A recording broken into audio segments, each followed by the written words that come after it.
Monsieur Laroche, bonjour. Bonjour. Merci d'avoir accepté de me rencontrer. Présentez-moi un peu votre rôle, votre organisation. Premièrement, je m'appelle Claude Laroche, je suis vice-président finance du groupe Crête. On a des usines de transformation dans le domaine du résineux, dans la Naudière et dans les Laurentides. La famille Crête est impliquée dans le domaine du résineux depuis 1949. Donc, on est maintenant rendu à la 3e génération. Excellent. Et qu'est-ce qui vous amène ici? Parce que ce n'est pas votre première participation. Vous me disiez que vous êtes là pour une 4e année dans la formule actuelle. Vous étiez là auparavant dans cet événement. Donc, qu'est-ce qui vous amène à prendre quelques jours à être là? Écoutez, c'est une manière assez économique de rencontrer l'ensemble de notre clientèle dans un même endroit, dans une même plage horaire.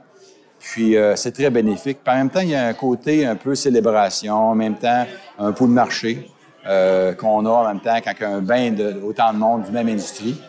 Puis le fait de se partager de l'information et discuter, mais ça encourage le réseautage.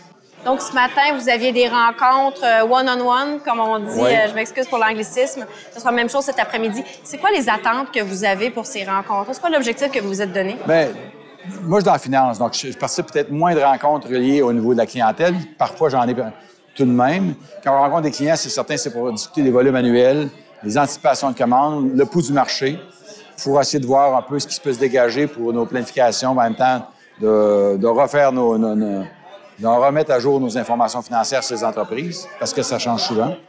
Puis, mes rencontres à moi, j'en ai plus particulières dans d'autres domaines. C'est peut-être lieu au niveau des nouvelles technologies. Les kiosques, c'est des nouvelles technologies. Les conférences au niveau des marchés sont très intéressants. Vous avez assisté souvent à des conférences. Qu'est-ce que vous retenez de ça? Comment ça peut être utile? Écoutez, il y a tellement...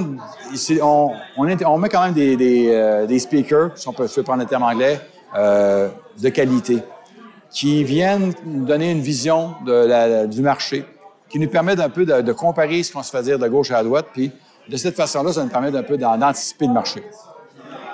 Est-ce que vous participez durant l'année à d'autres événements, de sorte à pouvoir comparer puis identifier des points forts à celui-ci? Bien, il y a un autre congrès. Il y en a un congrès qui se fait au mois de mai de l'industrie du Québec.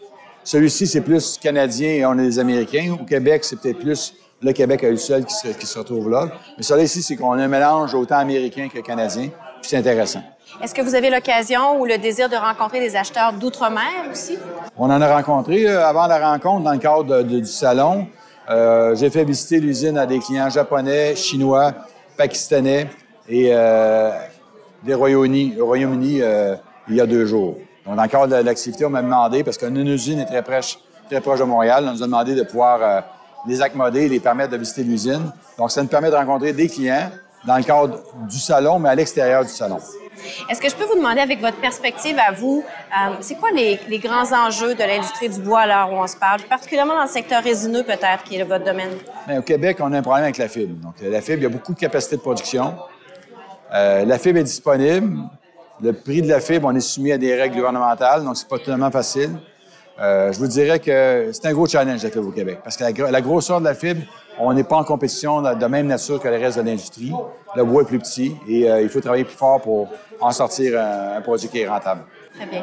Et comme vous avez l'expérience de l'événement, j'ai envie de vous demander, est-ce que vous avez des suggestions, des commentaires qui pourraient être destinés au comité organisateur et en lien avec les attentes que vous avez lorsque vous vous déplacez ici à l'événement? Moi, je dirais, je me demandais plutôt hors interview si je voyais une différence entre la formule actuelle et le passé. Dans le passé, on sentait qu'il y a un certain essoufflement du congrès. Depuis la reprise, on dirait qu'il y a un enthousiasme à vouloir continuer à échanger puis à participer à des événements comme ça. Je pense que la formule est bonne.